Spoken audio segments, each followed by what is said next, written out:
Oh,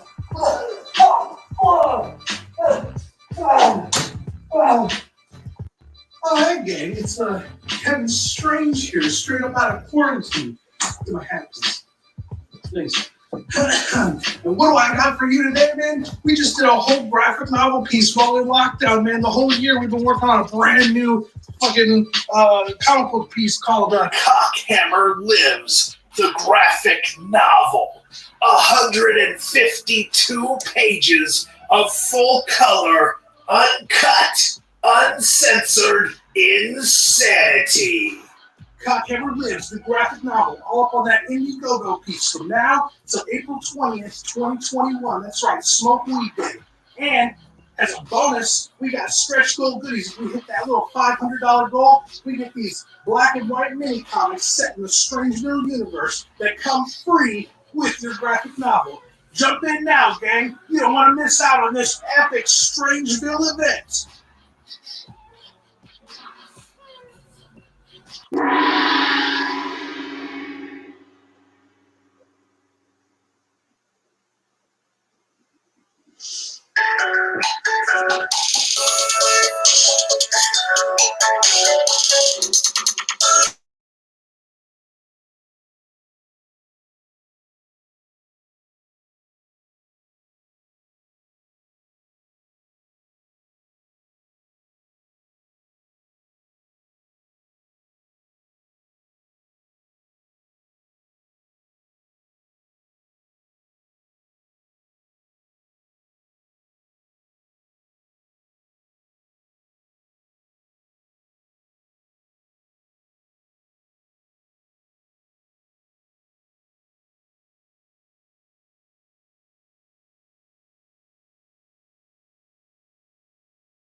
Sorry about that, gang. The doctor's office called just as soon as I went live. Of course, I was waiting on a return call from my doctor, and it came right as soon as I hit the go live button. I almost jumped out of the broadcast, but there's no reason to do that. We'll just get by, let it sit there and be silenced for several minutes, I suppose.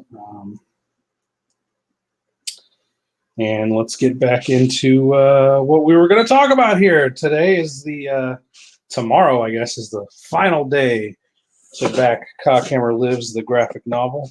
I'm trying to get my camera right here for you guys, so you can see what I'm doing. That looks pretty good.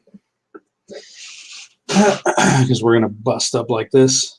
So tomorrow is the very last day to get the Cockhammer Lives, the graphic novel on Indiegogo. The link is below in the description.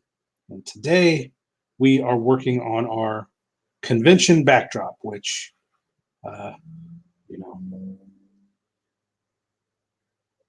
I've talked about this on previous shows. I'll go ahead and reiterate here. I was in Chicago a couple of weeks ago and noticed some of the backdrop styles that some of the other vendors had at the show. Saw these nice, big, tall, 10-foot tall, extendable tripod-looking deals, and thought that was, hey, that's pretty cool. That looks a lot better than my janky setup I've been using for years, which is like a series of grid cubes, which takes a lot of labor to set up and still ends up being kind of flimsy.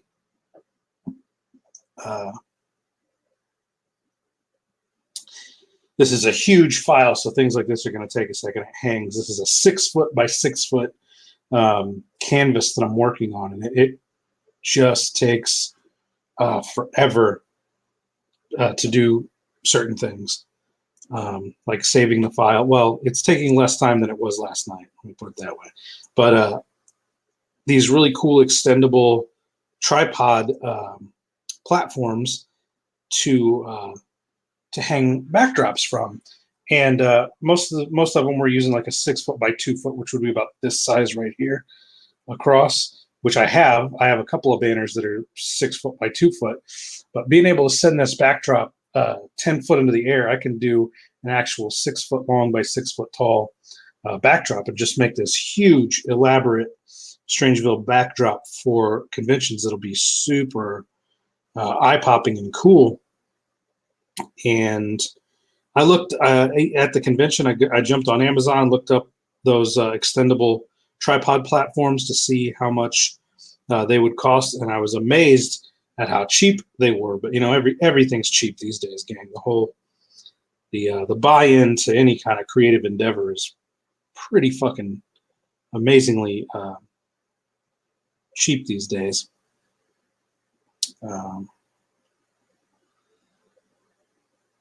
So I'm, made the plan right then and there. I'm gonna change my backdrop.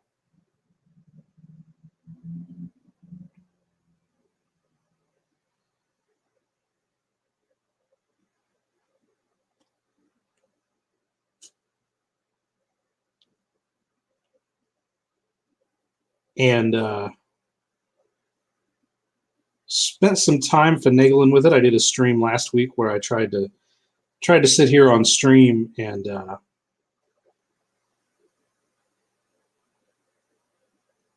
work out a backdrop. Didn't work so well. Trying to talk and figure out layout is pretty much impossible. But the layout's all done. I finished it. I drew it 2 or 3 times until I got it more or less how I like it. And now all I have left to do, hard part's done. I've laid it out. I have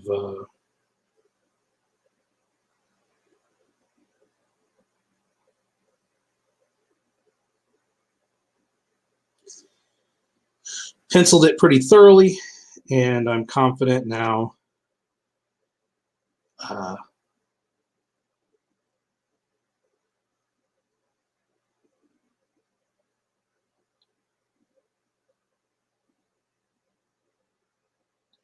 that I can just ink and color this sucker, give it some cool flair, and call it a day, and have this giant backdrop ready for our next show, which is tentatively scheduled for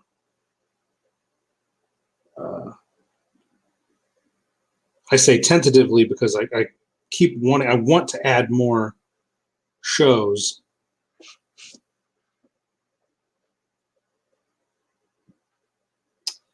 Now let's do it like this.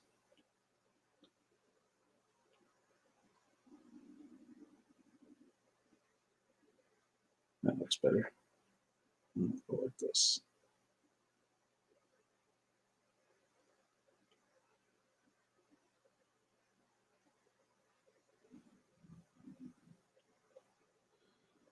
I want to add shows in May or June, but it looks like we're tentatively scheduled for July. That all looks like garbage. For Crypticon, Kansas City, which I'm filling up all the spots for volunteers that are going to come out and help promote and spread the stories of Strangeville around. And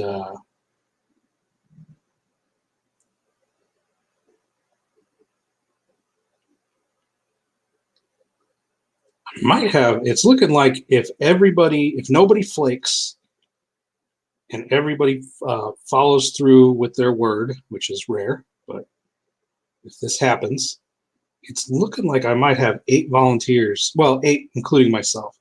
It looks like I might have 7 volunteers to help me promote in Kansas City.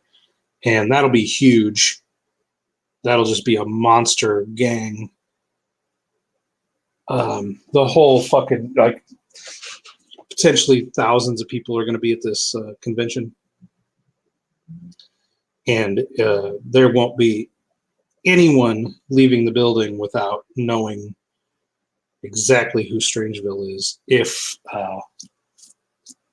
that goes off, if we manage to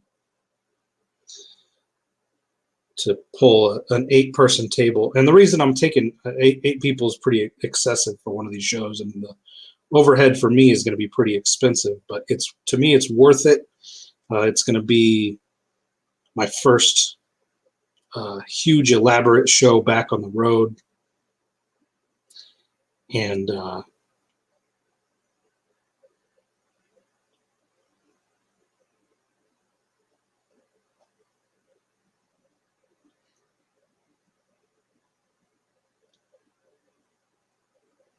I have because of that, to reflect that, I have a 10-foot by 10-foot corner table at the show. And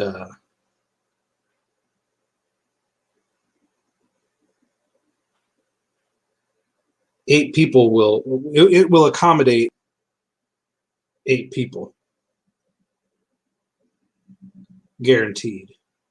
So it's warranted. Taking 8 people to the show, myself included, is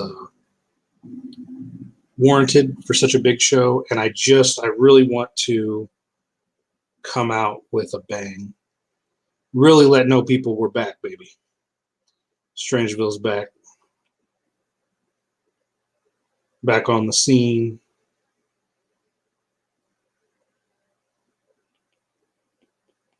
Ready to conquer all.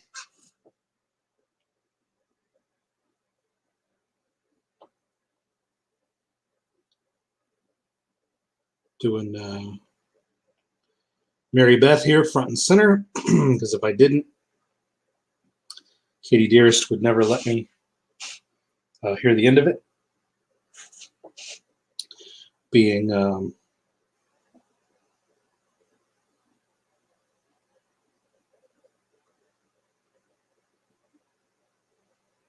held up here by the pumpkin monster. Come on, man. My undo button is straining under the pressure.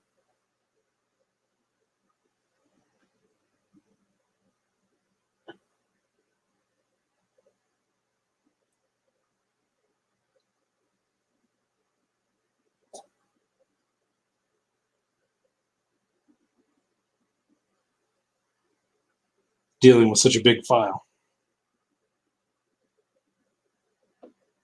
And that's annoying, but I'll live I'll live through it. It's just one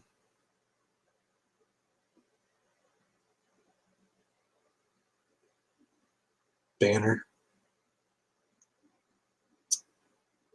Hopefully I won't have to do many of these real fucking big ones.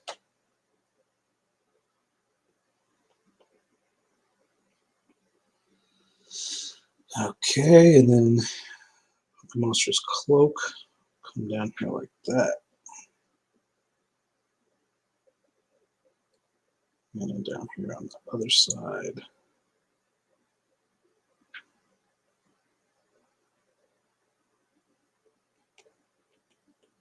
Like that.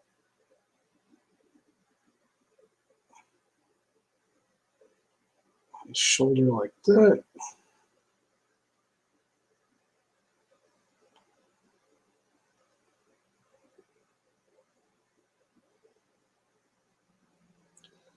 Do his cloak under here.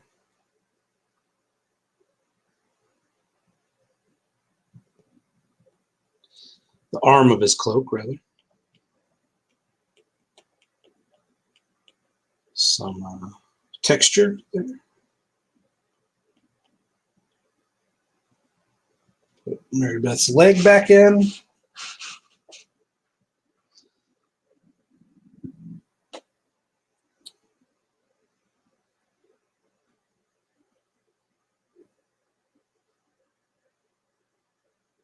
I always fight with whether or not to put in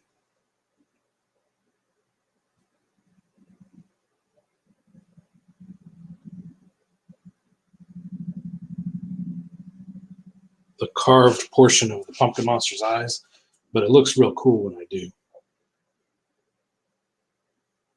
We got Matt up in here. What's up, Strange? I am illustrating a convention banner, a 6 foot tall by 6 foot wide convention backdrop for shows coming up. And we just finished up doing Pumpkin Monster and Mary Beth here, and now I'm saving. Saving is a chore. It's going to take 30 seconds to a minute for this thing to actually finish saving because the file is so fucking big. Oh, it didn't take long at all. It only took about 5 seconds. That's cool. That's cool that we're getting there. Matt asks, what type of tablet is that, and does it have pressure sensitivity? Cool eyes. This is a iPad Pro, the newest generation. Actually, I heard that a new generation, the next generation, was coming out today. So this is the 2020 newest generation, biggest, longest. Let's see, it's 11 inches tall or 11 inches wide by 9 inches tall. It's one of the biggest iPad they've ever produced. It costs about $1,100, and the iPad Pencil 2, second generation iPad Pencil, which costs about $100. It's very, very pricey tablet setup here, but it's standalone.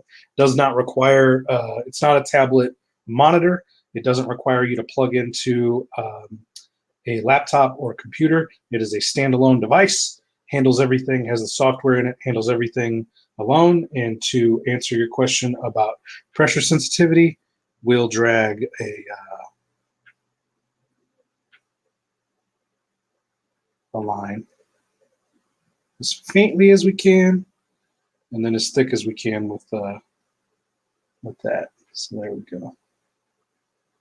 So yes, it has great, in my opinion, great pressure sensitivity. I think I was set on 70 there. Hey, we got Skinny up in this piece. Yo, homie. How you doing? How you doing? How you doing? How's the post campaign blues hitting you there, buddy? You working on the next book? Get the next book all together? Matt says, right on. Thanks for the answers. And it's a banner you're designing, actual size. Are you in a vector file? I'm not yet. No, I'm in a raster. I forget the difference. Vector lines. You can actually move the lines around when you do them. Raster is just you're drawing directly onto the layer. I'm doing a raster layer, and the actual size is 6 foot long by 6 foot tall. It's a gigantic file size. And let me pull up. I've got the pencil line art here really faded back. I can see it. You guys can't see it very well on the screen, so I'm going to actually increase that size so you guys can see that I have all kinds of other goodies, all kinds of other characters here. I got my Strangeville Smokeweed logo, and it's actually a bunch of characters holding a banner in the middle of the banner. and so it's actually a backdrop there. So I'm going to decrease that opacity again on that, just so I draw better. I ink better over a really faint pencil line there. Skinny says that's slick. Thanks. It's gonna look cool as fuck.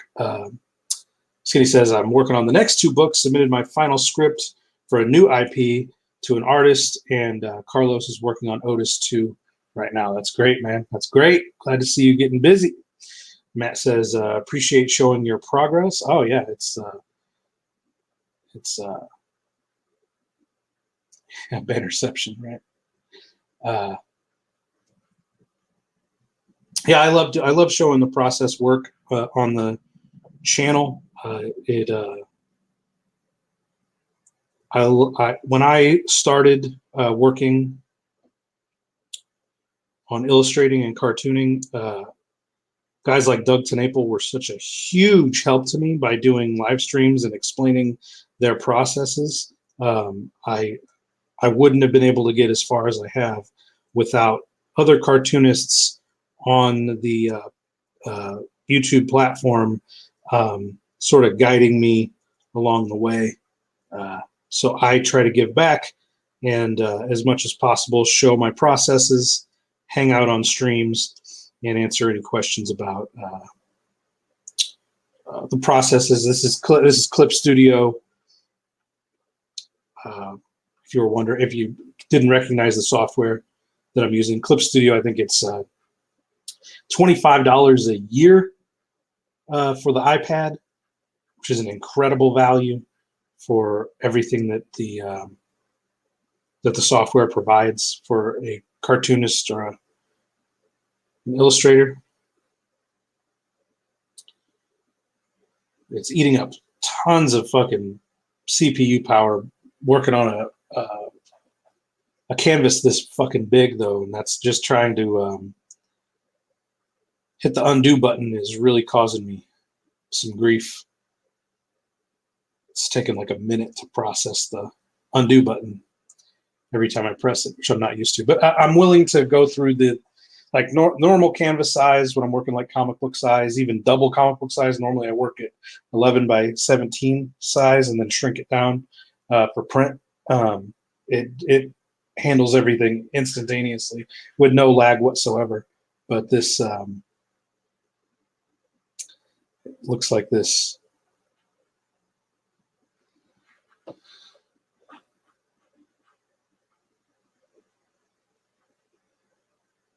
Is really struggling with the size of the banner. In fact, it looks like we're stuck here. We might have I might have overloaded the circuits,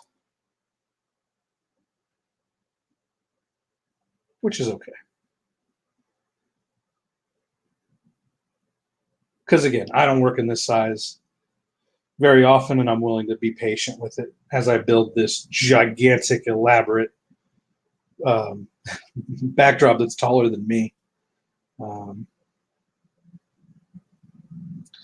That says, after 20 years, I was pretty secretive about how I got things done, but I'm starting to stream behind the curtain. That's cool. I've never been secretive about my processes. When I made movies, my DVDs are full of behind the scenes footage of how we did everything and like special effects stuff. And I did audio commentaries that were like, I would do like a cast commentary and then I would do a separate technical commentary with like the cinematographer and editor, and we would just geek out about all the equipment we used, all the software we used to edit with, all the different tricks and techniques. Because again, when I made movies, it was invaluable for me to watch behind the scenes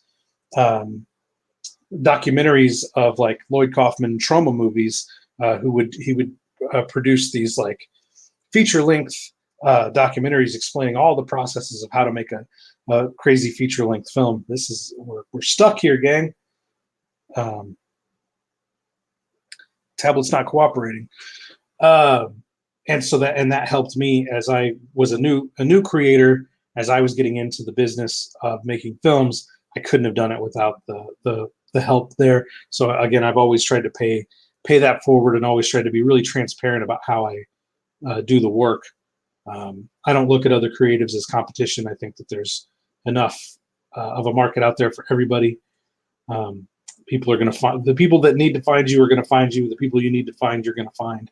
I don't think there's any benefit to being to holding back, but that's just my personal way I operate, my personal ethos. Skinny says, I wish I was an artist. No one wants to see me drink whiskey and write in the nude. Yeah, I wrote novels for 10 years, Skinny, and it was tough doing streams and stuff because, it was tough all around trying to be exciting on social media as a writer. It's just it's a tough sell. And I've seen people try to do it in a million different ways, and it's just a tough sell. We're not getting anywhere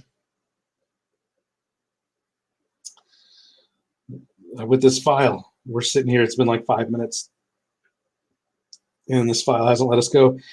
I might have to dump the program and reopen it, but whatever. I don't know when the last time I saved was. It was a while back when I saved. So Matt says, I love listening to director commentaries, and this is friendly competitions. Yeah, I mean, I think we're all on the same team promoting art. I compete with myself. I always try to do better than I did last time. I try to make every panel I draw better than the last panel I drew, every page better than the last page. I try to every script that I write, I try to make it crazier, better, and tighter than the last script I wrote. Every convention I do, I try to get better at promotion than I did at the one before it. I don't look at other people as a competition. I look at myself as competition. We're gonna have to dump this file, I think. Skinny says, that's that new script I mentioned. A few folks said it'd make an awesome indie film since there's only 2 characters in 3 separate locations. Shoot it. Go buy a camera from Walmart. You can shoot it on your fucking phone. These phones are high enough quality to make movies with. Matt says, it's cool. The industry is big enough with crowdfunding that the comic rack is infinite. We got Black Panther and then Lumberjanes, and it's all good. Yeah, like I said, there's something out there for everybody. Preston found a fun way. He hosts a writer circle where we read out 10 pages of our scripts and close with the positives and negatives. That's cool, but I watch that show sometimes, and you're right, it is a fun way to sort of all right, we're dumping this file, we're going to see what happens, how much I have to redraw, because I dumped that motherfucker. We weren't getting anywhere. I'm gonna have to remember not to hit undo, because undo apparently is a bad word for a giant file like this. What I will say about writer circles and critiques like that, I've not only have I taken creative writing classes in college, but I've also hosted and taught creative writing courses on the internet, and I just personally don't like it. I don't like it as a student, and I don't like it as a teacher. Like, for me, and it goes against everything you're sort of taught as a writer or as a creative person. I do not value the input of others in ways that are extremely valuable, but at the same time, I'm like, I know what I'm doing. I've been doing it for a long, long time. I do it really well. I'm an award-winning novelist. I have a brand, and I have a point of view, and I have a unique voice as an artist that other people don't necessarily have. And I don't want someone else's, I hit the backspace button right away and it worked just fine. I don't necessarily value other people's input the same way others do. So for me, having an online live writers critique circle is great for people that helps. I don't think it helps me. It just generally frustrates me. Like I said, I've been the student. I've taken creative writing classes, and I just tend to be on another level creatively than the other students that are like, well, I don't really get what you were trying to go for with this. Is this supposed to be a metaphor for this and that? Like, I don't need 10 cooks in my kitchen trying to tell me how to tell my butthole jokes. Like, I've been doing it for 15 years. I've written dozens of scripts. I've made half a dozen feature-length films. Blah blah blah blah blah. I don't think that it's I don't think that it's very I don't think that it benefits me to let other people sort of have a say in the Kevin Strange style of writing. And I know that that goes against all the rules, and maybe my writing would benefit from letting other people tell me what could be better, but I hold it very close to my chest. When it comes to writing, it's one of my sacred cows. I do the writing. Nobody else gets any input. What comes out of me is purely me, with no compromise whatsoever. And people that have critiques of my stuff can do so after it's been released. I don't know why the backspace, the undo button is working fine now. Like, I hit it out of reflex. I can't even, I'm trying to stop myself from hitting it. I keep hitting it. I'm going to fuck myself again. I'm going to save this before we get too much further in and see if the save button will work. Let me catch up on what we're doing here. Skinny says, I'm really thinking about making it. Yeah, as a film, do it. Do it. He says, we have fun with it, but it helps me just hearing folks read my stuff. I find I visualize it better and find my own corrections. Yeah, that's again, it's very valuable. Very valuable for some people. For me, I see what I want in my head and I just go for it. It doesn't, other cooks in the kitchen don't make I don't think other cooks in my kitchen make my food taste better. I think they fuck with it and it doesn't have my unique flair. Again, just personal taste. Matt says, somebody tried to hire me to do a comic, then asked me to draw like somebody else. No, thank you. Yeah, exactly. It's that happens a lot, right? Where they're kind of desperate.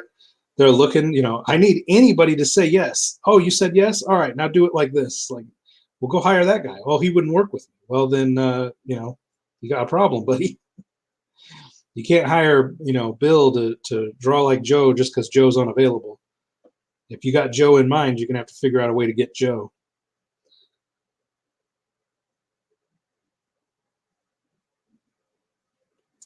And I could definitely use a critique group for my art. My art is very raw and basic cartooning, as you can see.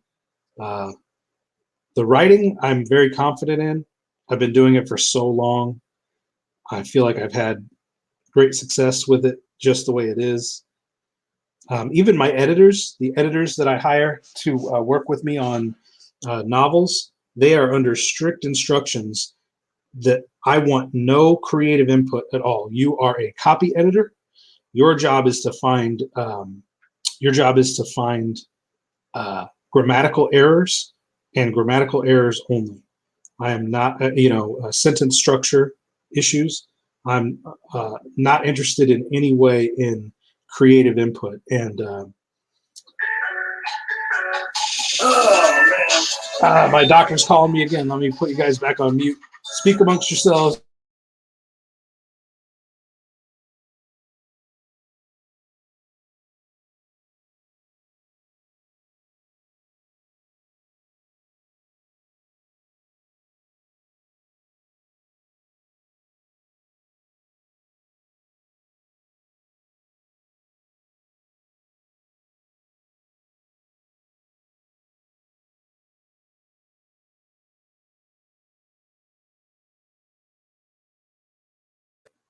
All right, I'm back. Sorry about that. I'm dealing with doctor shit.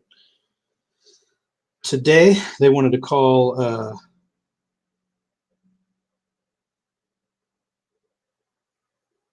me while I'm live streaming, trying to make this fucking crazy slick backdrop for you guys, gang, with all kinds of strange little characters on. These fucking doctors don't want to leave me alone. today. It's nothing serious. I got some gout in my knee. I need an oral steroid to combat it. Happens about twice a year because I'm too fat. I need to. If I lost 100 pounds, I wouldn't deal with it. And I'm working on it. I'm working on it. Got it. They set a doctor's appointment for me to go in and let them yell at me about my weight again. So that's all that was going on there. Nothing super serious. Matt says you're pregnant. Yeah, that's the doctor's news. Skinny says if I want Chuck Jones, I'll find someone whose style matches that. But people are retarded. Either you go for Chuck Jones if you can't afford him. Yeah, you're gonna have to try to find. You got an artist shop. You don't want to try to force an artist to. Gotta wait for the file to save again.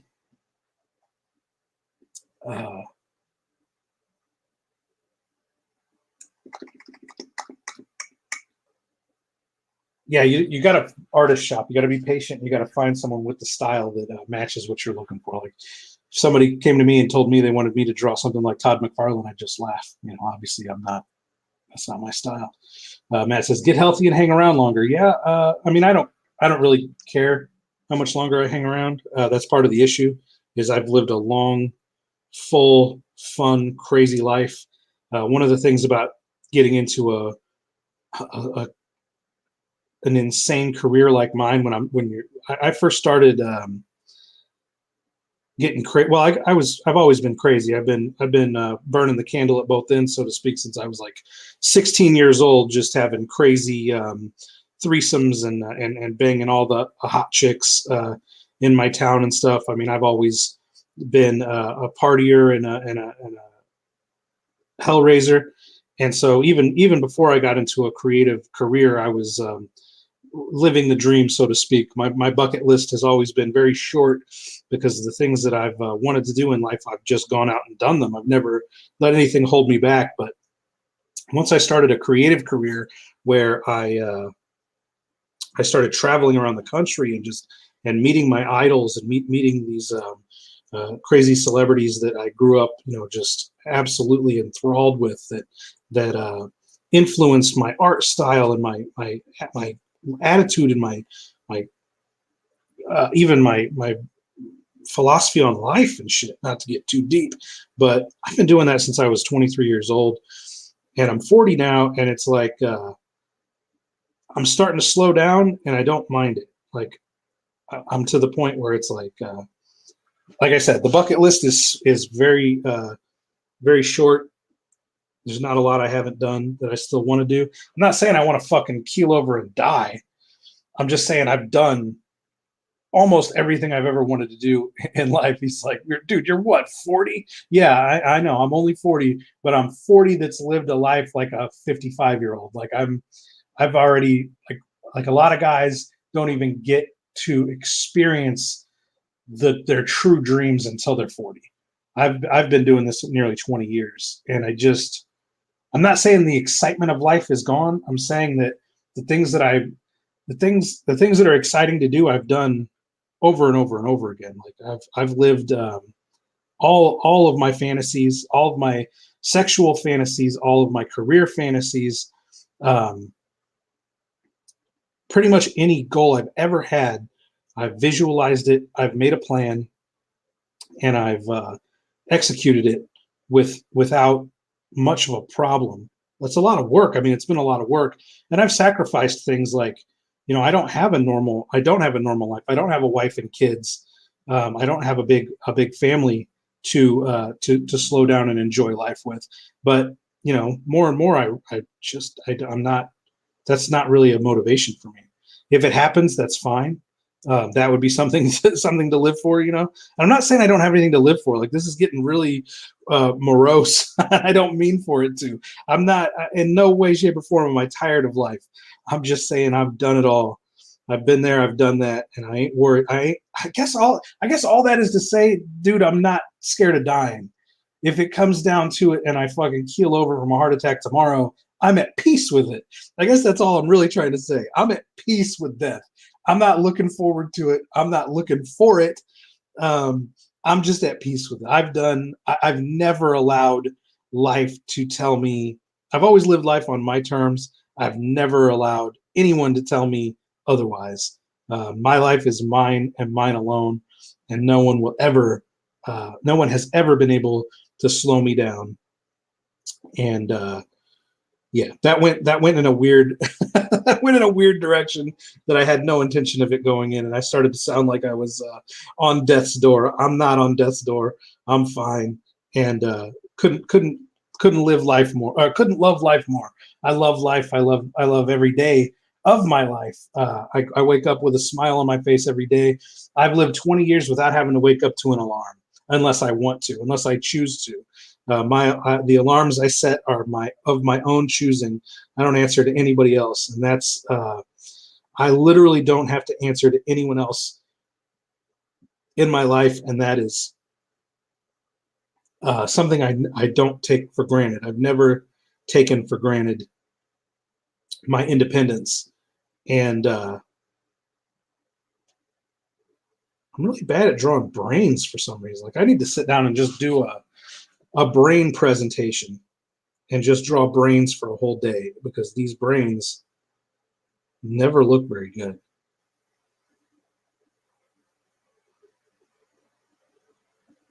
And brains are one of the coolest things you can draw. This chick's got an exposed. There's a scene in this movie, Colonel Kill Motherfuckers, where this chick's brain gets exposed. My brain piece. And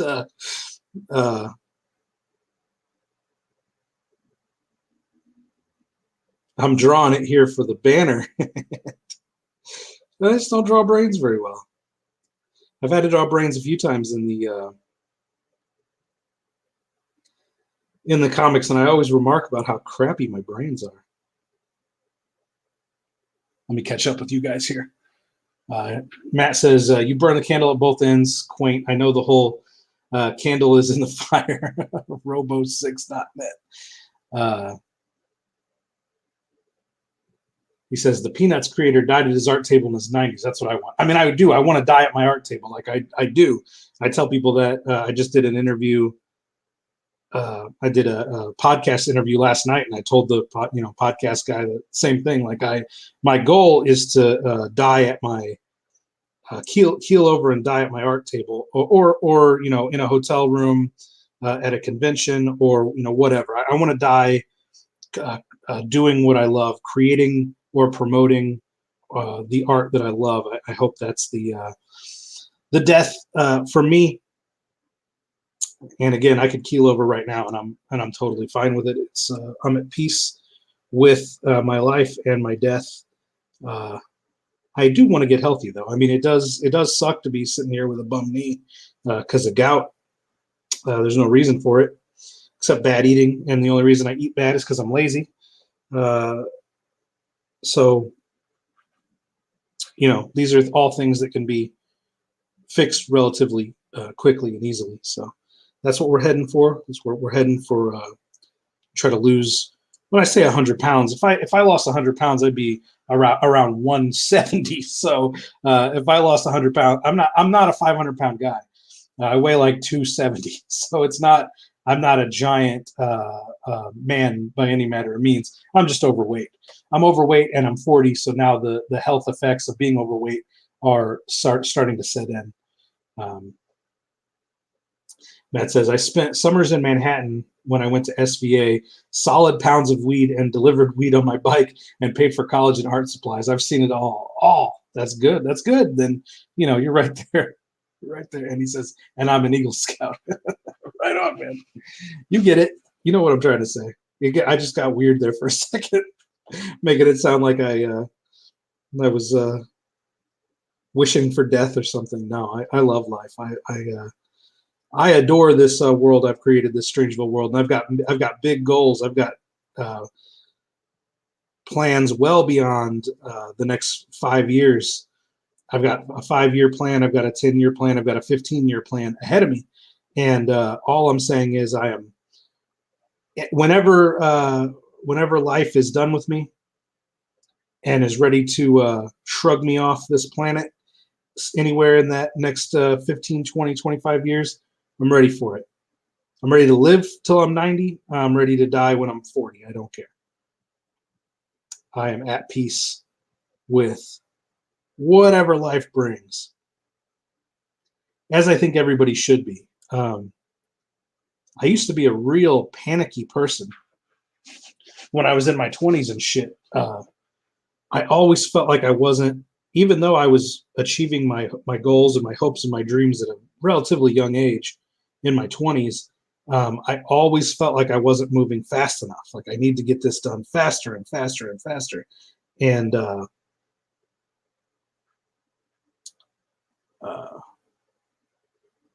that, her body there. We can do that there.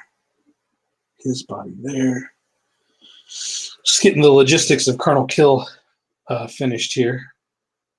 Colonel Kill Motherfuckers is a movie about a Army veteran that gets killed by a group of role-playing nerds, and they try to cover up his death, but his psychotic mother right here fucks him back to life in an incest satanic ritual, and his undead corpse comes back and murders the role players. And this is Nancy. It's one of the role players.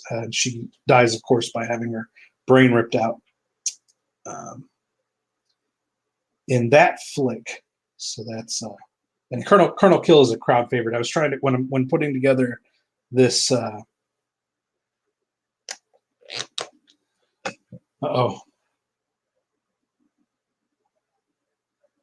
I don't want to lose all that. I was just getting ready to save it. And I'm getting the circle. Come on, man. I don't want to lose all that. Matt says, as long as you're carrying the fire and creating, there's no regrets. Exactly. Satanic incest, naturally. Yeah. It's you know. Why do one without the other? Why have one without the other? Oh man, I hope this doesn't get stuck.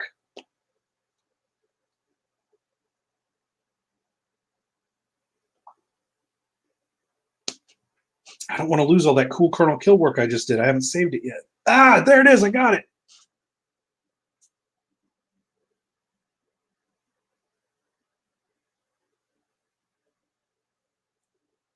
Hitting the save button.